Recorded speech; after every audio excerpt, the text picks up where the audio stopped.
ನಮಸ್ಕಾರ ಸ್ನೇಹಿತರೆ. ನಾನು ರವಿ ಎಸ್ ಪೂಜಾರಿ, ಅರ್ಥಶಾಸ್ತ್ರದ ಉಪನ್ಯಾಸಕ. ಸ್ನೇಹಿತರೆ, ಈ ಒಂದು ವಿಡಿಯೋನಲ್ಲಿ ನಾವು 60 ಅಂಕ ಪ್ರಶ್ನೆಗಳು ನಮಗೆ ಬರುವಂತದ್ದು. ಇದು ನಿಮ್ಗೆ ಏನು 13ನೇ ತಾರೀಕಿಗೆ ಎಕ್ಸಾಮ್ ಇದೆ, 13th. ಮಾರ್ಚ್ 13, 2025ಗೆ ಫೈನಲ್ ಎಕ್ಸಾಮಿನೇಷನ್ ಇದೆ ಎಕನಾಮಿಕ್ಸ್ಗೆ. ಇಲ್ಲಿ 2 ಅಂಕ, 4 ಅಂಕ, 6 ಅಂಕ ಮತ್ತು 5 ಅಂಕ ಈ ಎಲ್ಲಾ ಪ್ರಶ್ನೆಗಳು ನಿಮ್ಗೆ ಎಕ್ಸಾಮ್ಗೆ ಬರುವಂತದ್ದು. ಇಲ್ಲಿ ನಿಮ್ಮ ಒಂದು ಡಿಮ್ಯಾಂಡ್ ಪ್ರಕಾರ ನಮ್ಗೆ ಇಂಪಾರ್ಟೆಂಟ್ ಕ್ವಶನ್ಸ್ ಕೇಳಿದಿರಿ. ಹಾಗಾಗಿ ನಾನೇನ್ ಮಾಡ್ತಾ ಇದ್ದೀನಿ ಅಂತಂದ್ರೆ ಇಲ್ಲಿ ಇಂಪಾರ್ಟೆಂಟ್ ಇರುವಂತ ಒಂದು ಪ್ರಶ್ನೆಗಳನ್ನ ನಿಮ್ಗೆ ಕೊಡ್ತಾ ಬರ್ತಾ ಇದ್ದೀನಿ ಸ್ನೇಹಿತರೆ. ಈ ವಿಡಿಯೋನ ನೀವು ಸ್ಕಿಪ್ ಮಾಡದೆ ಪೂರ್ತಿಯಾಗಿ ನೋಡಿ ಸ್ನೇಹಿತರೆ.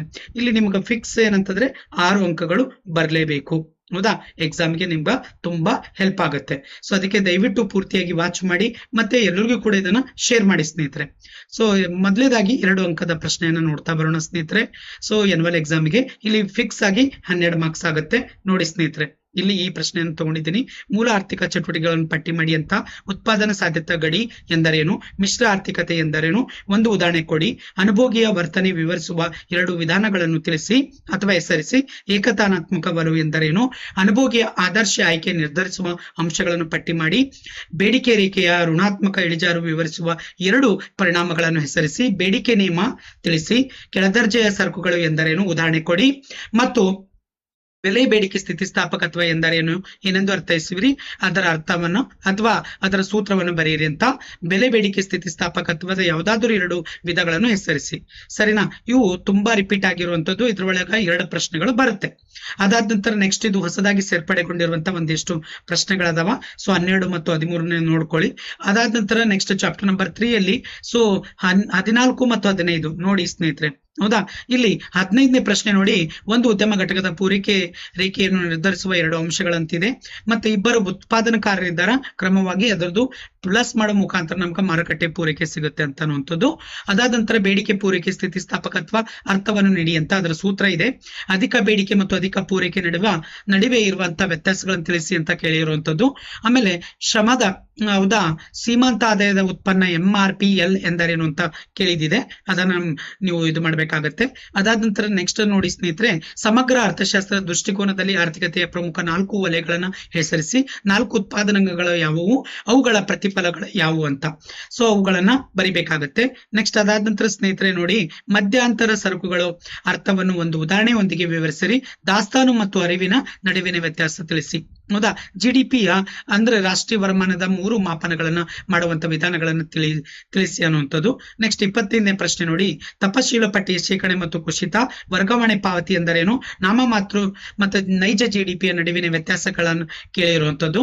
ನೆಕ್ಸ್ಟ್ ನೈಜ GDP 300 ಆಗಿದೆ ಮತ್ತು ನಾಮಮಾತ್ರ 330 ಆಗಿದೆ. ಹಾಗಾದ್ರೆ ಹಣ ಪ್ರಸರಣಕವನ್ನು ಕಂಡುಹಿಡಿಯಿರಿ ಅಂತ. ಚಿಲ್ಲರೆ ಮತ್ತು ಸಗಟು ಬೆಲೆಯನ್ನು ತಿಳಿಸಿ ಅಂತ. ಬಾಧ್ಯತೆಗಳೆಂದರೇನು? ಅದರ ವಿಧಗಳನ್ನು ಹೇಳಿ ಅಂತ. ಮತ್ತೆ ಸಾಟಿ ವಿನಿಮಯ ಪದ್ಧತಿ ಯಾವ್ದಾದ್ರು 2 ಗುಣ ದೋಷಗಳು ಅಂತ ಕೇಳಿರುವಂತದ್ದು. ಹಣದ ಯಾವ್ದಾದ್ರು 2 ಕಾರ್ಯಗಳು. ಹೌದಾ? ಇವೆಲ್ಲ ಕೇಳಿರುವಂತದ್ದು. ಅದಕ್ಕೆ ಈ ಪ್ರಶ್ನೆಗಳನ್ನು ನೀವು ಸ್ವಲ್ಪ ಗಮನ ಇಟ್ಟು ನೋಡ್ಬೇಕಾಗತ್ತೆ. ಅರ್ಥನ ಮಾಡ್ಕೊಳ್ಳಿ. ಮತ್ತೆ ಅದಾದ ನಂತರ ನೆಕ್ಸ್ಟ್ ನೋಡಿ ಸ್ನೇಹಿತರೆ, ಮುಂದೆ ಬರ್ತಾ ಇದ್ದೀನಿ. ಇಲ್ಲಿ 37ನೇ ಪ್ರಶ್ನೆ. ಹೌದಾ? ಇದು ಮನಿ ಅಂಡ್ ಬ್ಯಾಂಕಿಂಗ್ ಬರುತ್ತೆ. ಹೌದಾ?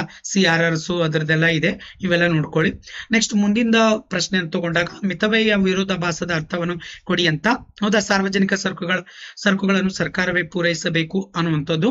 ಇವೆಲ್ಲನೂ ಕೂಡ ಪ್ರಶ್ನೆಗಳು ಇದೆ. ಟೋಟಲ್ ಆಗಿ ನಿಮ್ಗೆ ನಾನು ಏನ್ ಕೊಡ್ತಾ ಇದ್ದೀನಿ ಅಂದ್ರೆ 51 ಪ್ರಶ್ನೆಗಳನ್ನು ಕೊಡ್ತಾ ಇದ್ದೀನಿ. 51 ಒಳಗ 4 ಕೊಟ್ಟಿರುವಂತದ್ದೇ ನಿಮ್ಗೆ 12 ಮಾರ್ಕ್ಸ್ ಅಂತಂದ್ರೆ 6 ಪ್ರಶ್ನೆಗಳು ಬರಬೇಕು. 9 ಪ್ರಶ್ನೆ ಇವೇ ಇರುತ್ತೆ. ಹೌದಾ? ಇಷ್ಟು ನೀವು ಓದ್ಲೇಬೇಕು. ನೆಕ್ಸ್ಟ್ ನೋಡಿ ಸ್ನೇಹಿತರೆ, 4 ಅಂಕದ ಪ್ರಶ್ನೆಗಳು. ಇಲ್ಲಿ ನೋಡಿ ಸ್ನೇಹಿತರೆ, ಮೊದಲನೇದಾಗಿ 1ನೇ ಪ್ರಶ್ನೆ.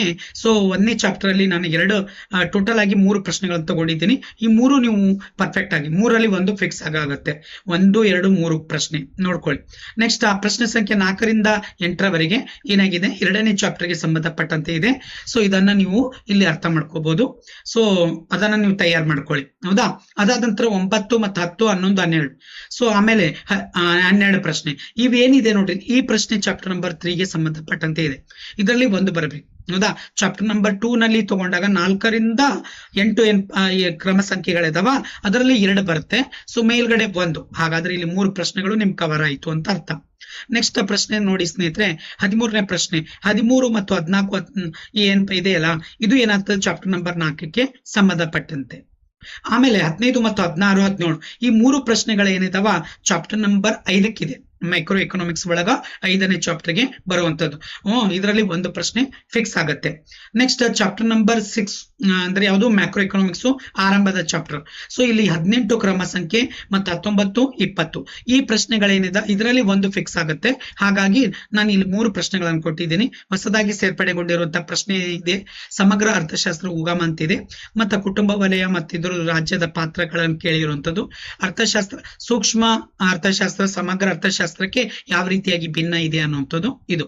ಆಮೇಲೆ ಅಧ್ಯಾಯ ಸಂಖ್ಯೆ 7 ಹೌದಾ, ರಾಷ್ಟ್ರೀಯ ವರಮಾನದ ಲೆಕ್ಕಾಚಾರದಲ್ಲಿ 1 ಮತ್ತು 2, 3, 4 ಪ್ರಶ್ನೆಗಳನ್ನು ಕೊಟ್ಟಿದ್ದೀನಿ ಸ್ನೇಹಿತರೆ. 4ರಲ್ಲಿ 1 ಡೆಫಿನೆಟ್ ಆಗಿ ಬರುತ್ತೆ.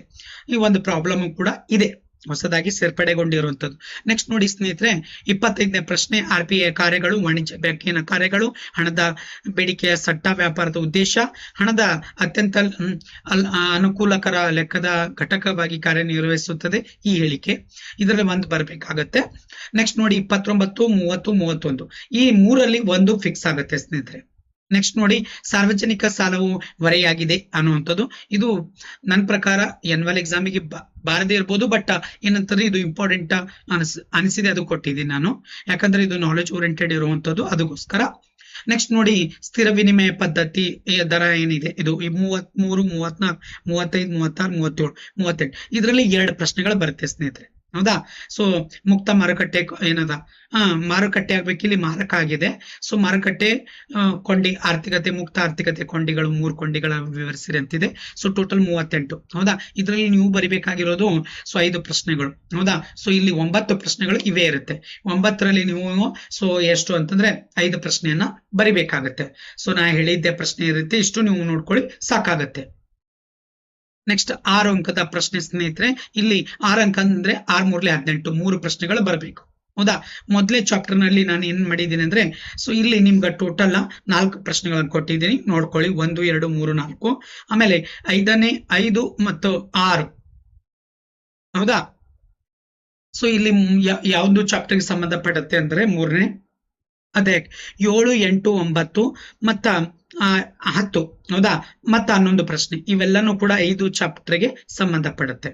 ಹೌದಾ, ನೋಡ್ಕೊಳ್ಳಿ. ಸೊ ತುಂಬಾ ಇಂಪಾರ್ಟೆಂಟ್ ಆಗಿರುವಂತಹ ಪ್ರಶ್ನೆಯನ್ನ ಕೊಟ್ಟಿದ್ದೀನಿ. ಸೊ ಇವು ನೀವು ಪರ್ಫೆಕ್ಟ್ ಆಗ್ಲೇಬೇಕು. ಮಾರುಕಟ್ಟೆ ಸಮತೋಲನ ಏನ್ರಿ, ಮಾರುಕಟ್ಟೆ ಪೂರೈಕೆ ರೇಖೆ. ಹೌದಾ, ಮತ್ತೆ ಉಪ್ಪಿನ ಮೇಲೆ ಒಂದು ಏನ್ ಪ್ರಾಬ್ಲಮ್ಸ್ ಇದೆ, ಇದು ಆಲ್ರೆಡಿ ಅಪ್ಲೋಡ್ ಮಾಡಿದ್ದೀನಿ ನಾನು. ಹೌದಾ, ಸೊ ಪ್ರಾಬ್ಲಮ್ ಎಲ್ಲ ಅಪ್ಲೋಡ್ ಮಾಡಿದ್ದೀನಿ, ಯಾವುದೇ ಪ್ರಾಬ್ಲಮ್ಸ್ ಗಳನ್ನ ಇಟ್ಟಿಲ್ಲ ನಾನು. ಸೊ ಅದನ್ನು ಬೇಕಾದ್ರೆ ಲಿಂಕ್ ಡಿಸ್ಕ್ರಿಪ್ಷನ್ ಒಳಗೆ ನಾನು ಕೊಟ್ಟಿರ್ತೀನಿ, ನೀವು ಅದನ್ನ ನೋಡ್ಕೋಬಹುದು. ಸೊ ಖಂಡಿತವಾಗ್ಲು. ನೆಕ್ಸ್ಟ್ 12ನೇ ಪ್ರಶ್ನೆ, ಇದನ್ನು ಕೂಡ 5ನೇ ಅಧ್ಯಾಯಕ್ಕೆ ಸಂಬಂಧಪಟ್ಟಂತೆ. ಆಮೇಲೆ ಅಧ್ಯಾಯ ಸಂಖ್ಯೆ 7, ಸಮಗ್ರ ಆರ್ಥಿಕತೆ ಅನ್ಯನ್ಯತೆಗಳು, GDPಯ 3 ವಿಧಾನಗಳಿದೆ. ಆಮೇಲೆ ಇದ್ರ ಮೇಲೆ 2 ಪ್ರಾಬ್ಲಮ್ಸ್ ಇದೆ, 2 ಪ್ರಾಬ್ಲಮ್ಸ್ ಅನ್ನ ಕೊಟ್ಟಿದ್ದೀನಿ, 2ರಲ್ಲಿ 1 ಬರ್ಬೋದು. ಸರಿನಾ, ನೋಡ್ಕೊಳ್ಳಿ. ಅದಾದ ನಂತರ ನೆಕ್ಸ್ಟ್ ಅಧ್ಯಾಯ ಸಂಖ್ಯೆ ಯಾವುದು ಅಂದ್ರೆ 8. ಹೌದಾ, ಈ 8ರಲ್ಲಿ ನೋಡ್ಕೊಳ್ಳಿ ಸ್ನೇಹಿತರೆ. ಸೊ ಒಂದು ಮುಕ್ತ ಆರ್ಥಿಕತೆಯ ಕಾರ್ಯಾಚರಣೆ ಅದೊಂದು ಬರ್ಬೋದು. ವಾಣಿಜ್ಯ ಬ್ಯಾಂಕ್ಗಳ ಲಾಲನ್ ಸ್ಟೋರಿ ಇದೆಯಲ್ಲ ಅದು. ಹೌದಾ, ನೆಕ್ಸ್ಟ್ ಈ 2 ಪ್ರಶ್ನೆಗಳು ಕೊಟ್ಟಿದ್ದೀನಿ, ನೀವು 2 ನೋಡ್ಕೋರಿ. ಅದು ಇವೆರಡು ಪ್ರಶ್ನೆಗಳು ನನಗೆ ಇಂಪಾರ್ಟೆಂಟ್ ಅನ್ಸಿದೆ. ಅದಾದ ನಂತರ ನೆಕ್ಸ್ಟ್ ನೋಡಿ, ಆದಾಯ ಮತ್ತು ಉತ್ಪಾದನೆ ಮೇಲೆ ಸಮಗ್ರ ಬೇಡಿಕೆಯಲ್ಲಿನ ಸ್ವಾಯತ್ತದ ಬದಲಾವಣೆ ಪರಿಣಾಮವನ್ನು ವಿಶ್ಲೇಷಿಸಿ ಅಂತ, ಮತ್ತ ತೆರಿಗೆಗಳ ಒಂದು ಬದಲಾವಣೆಯಿಂದ ಆಗುವಂತ ಅನುಭವದ ಮೇಲೆ ಉತ್ಪನ್ನದ ಮೇಲೆ ಆಗುವಂತ ಪರಿಣಾಮ ಇದನ್ನು ಕೊಟ್ಟಿದ್ದೀನಿ. ಸಾರ್ವಜನಿಕ ವೆಚ್ಚದ ವರ್ಗೀಕರಣ ಕೊಟ್ಟಿದ್ದೀನಿ. ಸ್ಥಿರ ವಿನಿಮಯ ದರದಲ್ಲಿನ ವಿದೇಶಿ ವಿನಿಮಯ ಮಾರುಕಟ್ಟೆ ರೇಖಾಚಿತ್ರ ಕೊಟ್ಟಿದ್ದೀನಿ. ಹೌದಾ, ಮತ್ತೆ ಸಂದಾಯ ಬಾಕಿ ಅಂದ್ರೆ 22 ಪ್ರಶ್ನೆಗಳನ್ನು ಕೊಟ್ಟಿದ್ದೀನಿ. ಅದರಲ್ಲಿ 5 ಪ್ರಶ್ನೆಗಳು ಬರಬೇಕು, 5ರಲ್ಲಿ 3 ಬರಿಬೇಕಾಗತ್ತೆ. ಇಷ್ಟು ನೀವು ಓದ್ಕೊಂಡ್ರೆ ಸಾಕಾಗತ್ತೆ ಸ್ನೇಹಿತರೆ ನನ್ನ ಪ್ರಕಾರ. ಸೊ ಡೆಫಿನೆಟ್ ಆಗಿ ಅವೇ ಇರುತ್ತೆ. ನೆಕ್ಸ್ಟ್ ಪ್ರಾಕ್ಟಿಕಲ್ ಓರಿಯೆಂಟೆಡ್ ಬಂದಿದ್ದೀನಿ. ಬನಾನಾ ಮತ್ತು ಮ್ಯಾಂಗೋದ ಮೇಲೆ ಏನಿದೆ 2ನೇ ಅಧ್ಯಾಯ ಒಂದು ಪ್ರಶ್ನೆ. ಇಲ್ಲಿ ಡೇಟಾ ಚೇಂಜ್ ಆಗ್ಬೋದು, ನೆನ್ಪಿಟ್ಕೊಳ್ಳಿ. X1 ಇದೆ, X2 ಇದೆ, ಬೇಕಾದ್ರಲ್ಲಿ AB ಅಂತ ಕೊಡ್ಬೋದು, ಏನಾದ್ರೂ ಕೊಡ್ಬೋದು. ಮತ್ತೆ ಮಿಸ್ಸಿಂಗ್ ದಿ ಪ್ರಾಡಕ್ಟ್ 3ನೇ ಅಧ್ಯಾಯದಲ್ಲಿ ಇದು ಇದೆ.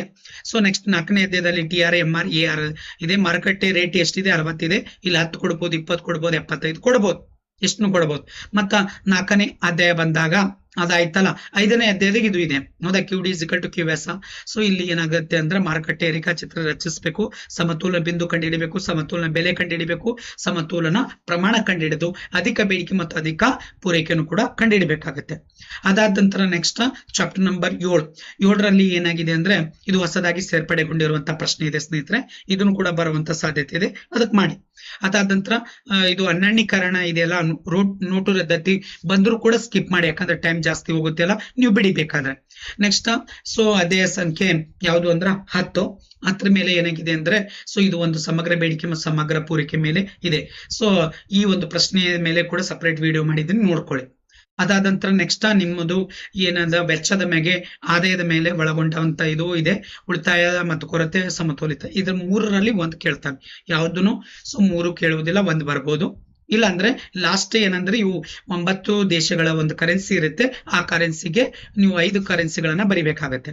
ಇಷ್ಟು ಇವತ್ತಿನ ವಿಡಿಯೋನಲ್ಲಿ ನಾನು ಕೊಡ್ಬೇಕಂತ ಅನ್ಕೊಂಡಿದ್ದೆಲ್ಲ ಸ್ನೇಹಿತರೆ. ಸೊ ಖಂಡಿತವಾಗ್ಲು ಸೊ ಈ ವಿಡಿಯೋ ನಿಮ್ಗೆ ಇಷ್ಟ ಆಯ್ತು ಅಂತ